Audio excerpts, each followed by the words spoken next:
ભરૂચ શહેરના મુનસી સ્કૂલ નજીક એક બંગલોઝમાં તસ્કરોએ બે મકાનોને નિશાન બનાવી લાખોની મત્તા ઉપર હાથફેરો કર્યો હતો.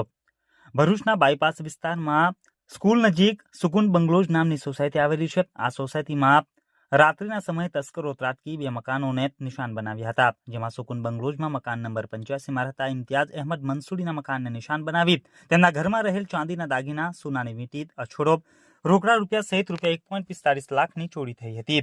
જ્યારે મકાન નંબર 86 નંબરના મકાનને પણ નિશાન બનાવી તેમાંથી રૂપિયા 50,000ની ચોરી થઈ હોવાનું સ્થાનિક લોકો જણાવી રહ્યા છે.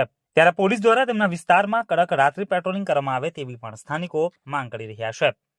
મારું નામ ઇમ્તિયાઝ અહેમદ મંસૂરી છે અને હું સુકુનમાં 85 નંબરના મકાનમાં રહું છું.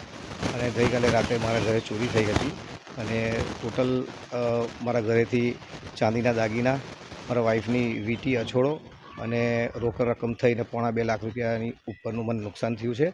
અને એક જ દિવસે મારા ઘેર અને મારી બાજુમાં 86 નંબરના મકાનમાં પણ એક જ ટાઈમમાં બે વખત બે ઘરમાં એ લોકોએ ચોરી કરી છે. એટલે આ બહુ મોટી વાત કહેવાય. અને આગળ બી 15 દિવસ પહેલાં એક મકાનમાં ચોરી થઈ હતી, ત્યાંથી અબાઉટ 9 લાખ રૂપિયાનું ચોરી લોકો કરી ગયા છે. અને એનો FRI બી કરેલો છે. અમારો FRI લેતા નથી, અમારી પાસે ખાલી અરજી લખાવી લીધી છે અને અમને કીધું છે કે આજથી તમારે જવાન આવશે. પણ અગાઉ બી અમે લોકોએ મિટિંગ કરી હતી, એ વખતે અમે લોકોએ મેડમને જાણ કરી હતી કે અમને પોલીસ પ્રોટેક્શન માટે 2 જવાનો આપો, તો એના માટે અત્યાર સુધી કોઈ અમને સહાય મળી નથી.